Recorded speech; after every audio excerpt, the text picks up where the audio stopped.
ভোলাহাট উপজেলার জামবাড়িয়া ইউনিয়ন ও শিবগঞ্জ এলাকার বিস্তৃত বিলভাতিয়া জলমহাল। বিশাল এই বিলের পানির উপর নির্ভরশীল শতাধিক কৃষক। 2024 সাল থেকে 2029 সাল পর্যন্ত মহালটি ইজারা নিয়েছে দুর্গাপুর মৎস্যজীবী সমবায় সমিতি লিমিটেড। চুক্তিপত্র অনুযায়ী চাষিরা বিলের সেচের পানি নিতে পারবেন, কিন্তু প্রভাবশালী মহাল ইজারা পাওয়ায় বঞ্চিত হচ্ছেন তারা।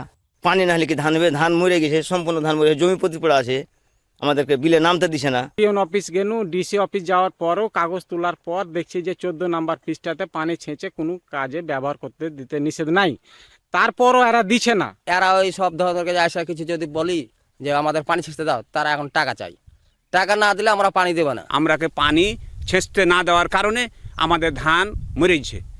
আমাদের ধান যদি মরে যায় আমরা বাল বাচ্চা নিয়ে কি করে খাবো? শুধু কৃষকরাই নন, ভোগান্তিতে পড়েছেন জেলেরাও।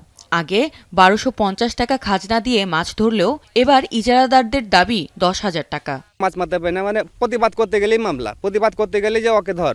যে বিলে লিজ নিয়েছে ওই বিল বাদ দিয়ে আমরা অন্য এলাকার বিলে মাছ মারি, জেলে আমরা জেলা পরিবারের লোক। এদিকে সেচের পানি দেওয়া হলে কমে যাবে মহালের পানি, ফলে ব্যাহত হবে মাছের চাষ, বলছেন ইজারাদাররা।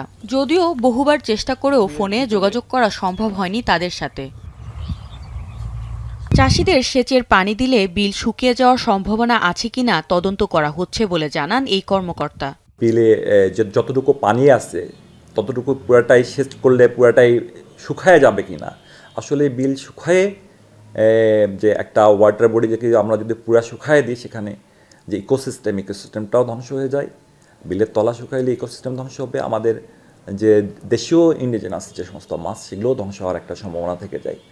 40 জন কৃষকের অভিযোগের ভিত্তিতে বিষয়টি ইউএনওকে তদন্তের নির্দেশ দিয়েছে জেলা প্রশাসকের কার্যালয়। তবে এ বিষয়ে পাওয়া যায়নি জেলা প্রশাসকের কোনো বক্তব্য। এমনকি কার্যালয়ে একাধিকবার গিয়েও দেখা পাওয়া যায়নি তার। বিলভাতিয়া জলমহালের তফসিলভুক্ত মোট জমির পরিমাণ 4183 একর, কিন্তু জেলা প্রশাসনের ইজারার শিডিউলে 17টি দাগে জমির পরিমাণ উল্লেখ করা হয়েছে 9727 একর, যা 5444.2 একরের বেশি। চাঁপাইনবাবগঞ্জ এখন।